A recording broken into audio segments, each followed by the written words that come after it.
Okay, good morning again, grade 10. So for today, we will have lesson number 9, and that is about a finite geometric series. Now, let's have first our learning targets. So for today, you will be able to determine the sum of a finite geometric series. Now, ano ba kapag sinabi nating finite geometric series? So let's have first the definition what a geometric series is. So a geometric series refers to the expression formed by adding the terms of a geometric sequence. Katulad po kay arithmetic series, kapag sinabi natin geometric series, ang kinukuha po natin is the sum of the terms of a sequence. And a geometric series may be a finite geometric series or an infinite geometric series. Now, ano ba pagkakaiba ng dalawa? So, makilalaman natin yan for this week's lesson. So, for today, we will be focusing muna kay finite or finite geometric series. Now, ano ba yung gagamitin natin na formula for us to get the sum of a finite geometric series? So, we have S sub n equals a sub 1 times 1 minus r raised to n over 1 minus r. So, hindi naman po nagbabago. S sub n still is the sum of terms. A sub 1, lagi pong first term, yung unang term ng sequence. R is the common ratio. And the value of n depends on the number of terms na pinapahanap. Now, gamitin natin yung formula na to in finding the sum para mas madali nating maintindihan. Again, that is S sub n equals a sub 1 times 1 minus r raised to n over 1 minus r. So let's have example number 1. So we have the sequence 1, 5, 25, 125, and so on. We need to find S sub 8. Now, grade 10, kahit may nakikita kayo dyang ellipses, it doesn't mean na infinite geometric series yan. Sinasabi lang ng ellipses that there are more terms after 125.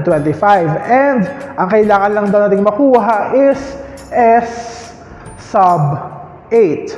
S sub 8, again, that is the sum from the first term of the sequence up to the 8th term of the sequence, meaning finite. Meron lang tayong dami ng terms, may exact number of terms lang tayo na kukuhanan ng sum. So, i-add lang daw natin mula kay first term hanggang kay 8th term ng sequence. Now, let's have first yung mga kailangan natin. Diba kailangan natin ng A sub 1? Ano ba ang value ng A sub 1? Diba we have 1. Next, kailangan natin yung common ratio. And what is our common ratio? Our common ratio, makukuha natin by dividing. 5 divided by 1 is 5. 25 divided by 5 is also 5. And 125 divided by 25 is also 5. So that means we have the common ratio as 5. Next, so ano ang magiging value ng n? Ang hinahanap sa atin is the sum of the first 8 terms. So that means ang value ng n will be 8. And again, ang hinahanap is S sub 8. Okay, again, kanina, the first term is 1, the common ratio is 5, and hinahanap si S sub 8. So again, in solving, let's have first the formula. So again, we have S sub n equals A sub 1 times 1 minus r raised to n over 1 minus r. So then, substitute natin kung ano man yung mga values na meron tayo kanina. So we have S sub 8 equals, what is the first term? Again, that is 1 times 1 minus, the common ratio is 5, raised to n. What is the value of n kanina? Diba ang n is whatever number na naka-subscript, and that is 8. So we have 5 raised to 8 over 1 minus 5. Again, following the PEMDAS rule, yung nasa loob muna ng parentheses. So we have 1 times 1 minus 5 raised to 8. Ano ibig sabihin ng 5 raised to 8? Diba that is 5 times 5 times 5 times 5 times 5 times 5 times 5 times 5. Or multiply mo yung 5 sa sarili niya ng 8 beses. And 5 raised to 8 is equal to 390,625. So, ganyan po kasi ang geometric series. Laging may malalaking numbers tayo na gagamitin. Kaya, allowed po ang calcu. Over 1 minus 5. 1 minus 5, again, mas malaki yung isa. So, that means the answer will be negative 4. Next po. Simplify na natin naman yung nasa taas. So, we will have 1 times 1 minus 390,625 will give you negative 390,624. And next, over negative 4 equals, o pwede na i-divide yung dalawa. So, 1 times negative 390,624 divided by negative 4. Ano yung rule natin when dividing numbers na magkaparehas ang sign? Diba ano yung nagiging sagot? The answer ay positive kasi negative divided by negative, since parehas sila, since like sign sila, so the answer will be positive. And 390,624 divided by 4 will give you positive 97,656. And this 97,656, i-multiply natin kay a sub 1 or kay first term, which is 1. So the answer will be, so s sub 8 equals 97,656. So therefore, the sum of the first 8 terms of this geometric series is 97,650. Okay, let's now have example number 2. Now, we have 2, negative 4, positive 8, negative 16, and so on. Ang hahanapin is S sub 10, or the sum of the first 10 terms of this sequence. Now, again, kuhanin muna natin yung mga kailangan. Kailangan natin ng first term. Anong value ng first term? We have positive 2. Next, our common ratio. Anong common ratio? Take note, nag-alternate po ang signs. So kapag nag-alternate po ang signs, ibig sabihin ng common ratio ay negative.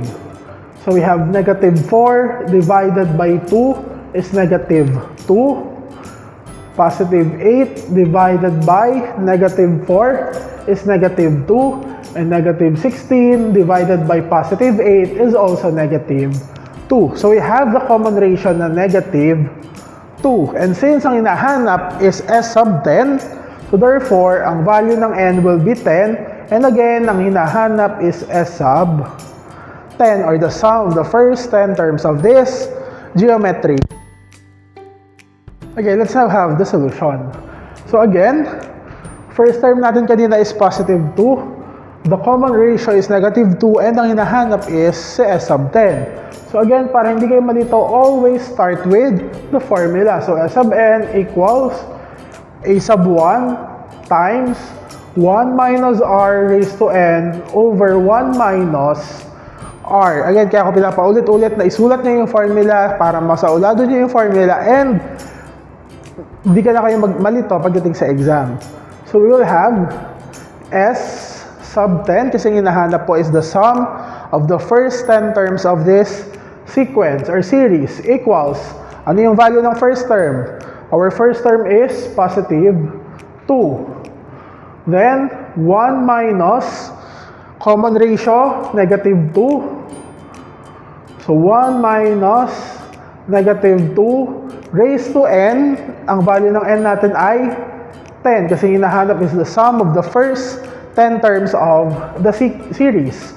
over 1 minus negative 2. Kaya negative ha, may parenthesis tayo ha. Kasi ito ay yung minus na operation lang talaga sa formula. And ito ay negative 2 kasi ang value ng r. Kaya may dalawa dyang negative sign na. Be careful po sa pagsusulat sa signs. Most of you nagkakamali dahil sa sign. Next, simplify. So we have 2 times 1 minus negative 2 raised to 10. Again, there is a negative number raised to an exponent.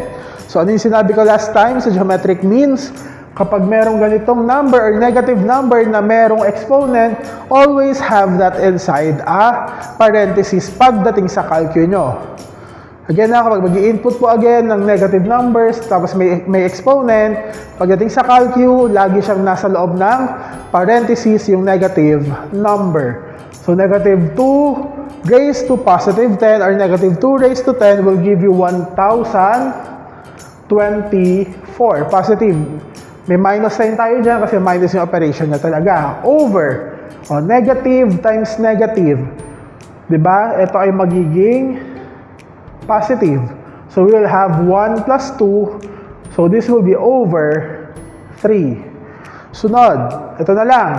So we have 2 times 1 minus 1,024 will give you negative 1,023 over positive 3. Bakit naging 1,023? Pinag-minus po natin yung dalawa since mas malaki yung minuend or mas malaki yung subtrahend rather. This is the subtrahend. Dahil mas malaki yung value ng subtrahend or ng second term, kaya magiging negative yung answer natin kasi mas mataas yung sa negative nga. So we will have 2 times negative 1,023 divided by 3 since kaiba ng sign. So our answer will be negative. And 1,023 divided by 3 will give you 341. And negative 341 times 2, that is equal to negative 682. So this is the value of S sub 10. So that is negative 682. Okay, let's now have the third example. We have 81, 27, 9, and so on. So we need to find S sub 6. S sub 6, that is the sum of the first 6 terms of this geometric sequence. So again, let us have the common ratio. So 27 divided by 81. So 27 divided by 81 is also the same with 27 over 81. And 27 over 81 in simplest form will give you 1/3. And we have 9 divided by 27 is also 1/3. So we have the common ratio na 1/3 or 1/3. And our first term is 81. The value of n will be 6 kasi ang hinahanap is S sub 6. And again, ang gagamitin natin is the formula for the finite geometric series. Again po, we have the first term is 81. The common ratio is 1/3. That ang hinahanap is S sub 6. So again, start with the formula. S sub n equals a sub 1 times 1 minus r raised to n over 1 minus the common ratio. So we have, hinahanap sa atin ay S sub 6 equals, the first term natin is 81 times 1 minus 1/3 raised to 6, that is 1 minus r raised to n over 1 minus, again, the common ratio, which is 1/3. Next po. Listen carefully ha, grade 10. Panoorin po yung video ng ayos. Tapusin po yung video kasi medyo complicated po yung pag-solve kapag merong fractions involved. So we will have 81 times 1 minus 1/3 raised to 6. Paano ang gagawin kapag may fraction? Tapos naka-raise again to an exponent. Again, si 1/3 raised to 6. Ano ang gagawin po natin? Kung if you are solving manually, 1/3 raised to 6 ay i-distribute natin yung exponent both sa numerator and denominator. So 1 raised to 6 is 1 over 3 raised to 6 will give you 729. Then again, if you're using your calculators, kapag merong fraction naka-raise to an exponent, ilagay po natin yung fraction sa loob ng parentheses. So again, 1/3 raised to 6 will give you 1 over 729 over 1 minus 1/3. Or simply, si 1 minus 1/3, 1 minus 1/3, paano siya mamaminus? Diba? Kapag pinindot nyo sa calcu, ang lalabas dyan ay 2/3. Paano po naging 2/3? O so para madali na lang po. Diba? 1 minus 1/3. Diba kailangan para siyang maging over 3. So ang gagawin nyo na lang po, whatever the denominator, yun yung gagawin nyong numerator and denominator ng fraction ay papalit natin kay 1. So si 1 minus 1/3 ay magiging 3 over 3 minus 1/3. Kasi diba si 3 over 3, 3 divided by 3, 1 pa rin naman yan. Minus yung 1/3. So ano yung nakita natin? Parehas na yung denominator. So, pwede natin i-minus na lang yung numerator. Kaya magiging 3 minus 1 ay 2.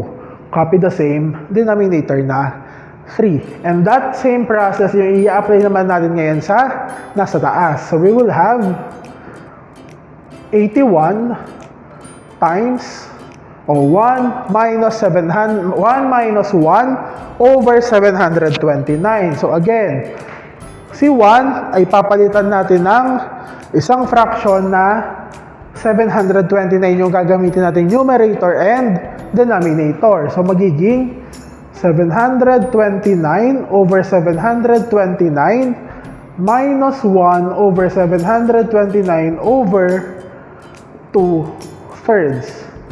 81 times. O, tingnan nyo po dito. Ito yung kanina na 1 minus 1 over 729. Si 729 over 729 sila equal sa 1. Para since magkaparehas na sila ng denominator, so equals, copy na lang natin yung over 729, minus natin yung dalawa. 729 minus 1 is 728. Oh, shortcut na lang tayo grade 10 kasi ito naman ay laging 1. Or kung nakikita nyo naman dito ay 1, so automatically yung nasa taas niya, bawasan nyo lang ng isa yung denominator. Over 2/3. O, para sa may mga calcu, pwede nyo i-divide to directly. Pero kung wala, ganito po yung mangyayari. 81 times, di ba ano yung nangyayari kapag nagde-divide tayo ng fractions? Kinukuha yung reciprocal ng denominator. Then anong operation na yung involved? The next operation involved is multiplication na. So we have 728 over 729 times, ano ang reciprocal ng 2/3? Di ba? Magpapalit lang sila. So we will have 3 over 2. Then we will now have S sub 6, or the sum of the first 6 terms. O, multiply nyo na lang ito lahat. 81 times 728 over 729 times 2/3. 3 over 2 rather. So the answer will be 364 over 3. Again, saan nang galing si 364 over 3? That is 81 times 728 over 729 times 3 over 2. Pero grade 10, kung ang ginawa nyo naman ay kinuha muna to, kung dinivide nyo muna 728 divided over 729 divided by 2/3. Okay lang po. Then, tsaka nyo i-multiply kay 81. Mag-a-arrive tayo with the answer na 364 over 3. Dito po, grade 10, laging improper fraction na lang ang gamitin natin. Huwag na po tayo mag-mix number or mix fraction. Mas madali po ang improper fractions kahit sa pagsasolve. Okay, we're done with the last example. So dito po puro fractions yung involved. Kaya listen closely. So we have 1/2, 1/4, 1/8, 1 over 16, and so on. Ang hinahanap po ulit is S sub 6, or the sum of the first 6 terms of this geometric sequence. So again, ano kaya ang common ratio? So we have 1/4 divided by 1/2. That is 1/2. 1/8 divided by 1/4 is also 1/2. 1 over 16 divided by 1/8 is 1/2. So that is our common ratio. Next, ano ang first term or a sub 1? Diba we have 1/2. And value ng n, since hinahanap sa atin ay s sub 6, so therefore, ang value ng n will be 6. So again po, first term natin kanina is 1/2. Common ratio is also 1/2. And ang hinahanap ay s sub 6. So we have again the formula, s sub n equals a sub 1 times 1 minus r raised to n over 1 minus r. So equals s sub 6. Ano ang first term ulit? Diba we have 1/2 times 1 minus, ano ulit ang common ratio? The common ratio is 1/2. So we have 1/2 raised to, ano yung value ng n? Pang ilang term? Hanggang pang ilang term to? Ano yung naka-subscript? So we have s sub 6. So ang value ng n ay 6. So raised to 6 over 1 minus the common ratio again, and that is 1/2 equals 1/2 times 1 minus, ito muna, 1/2 raised to 6. Again, kapag may fraction at naka-raise sa exponent, kapag sa calculus nyo, nasa loob siya dapat ng parentheses. Kung mag-solve kayo manually, so that is 1 raised to 6, that is 1 over 2 raised to 6 is 64. Again, this is not 1/2 times 6. Magkaiba po ang 1/2 times 6 at 1/2 raised to 6. Ang ibig sabihin po again ng 1/2 raised to 6 is i-multiply mo yung 1/2 ng 6 na beses sa sarili niya. So we have 1/2 raised to 6 is equal to 1 over 64 divided by 1 minus 1/2. Isa, babawasan ng kalahati, ang matitira is 1/2.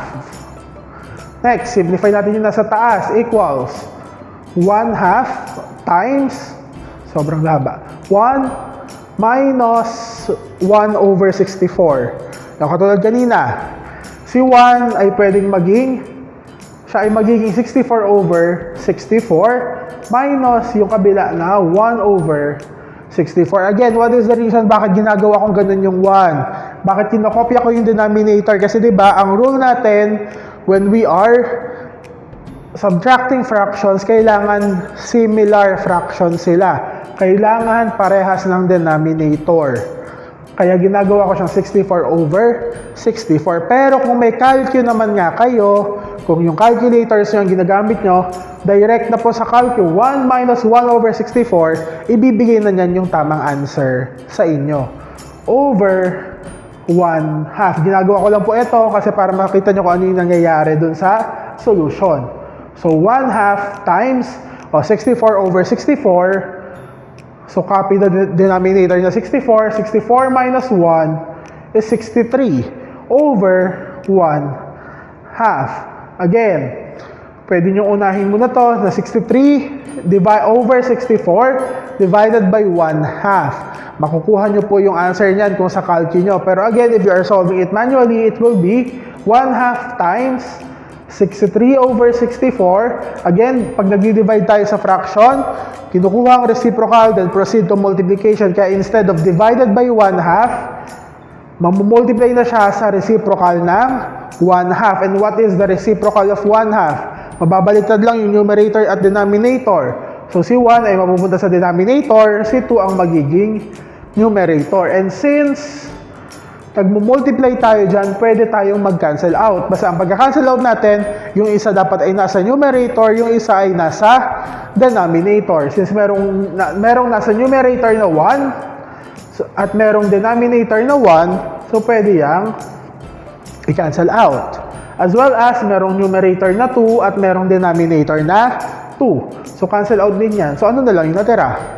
We have S sub 6 equals 63 over 64.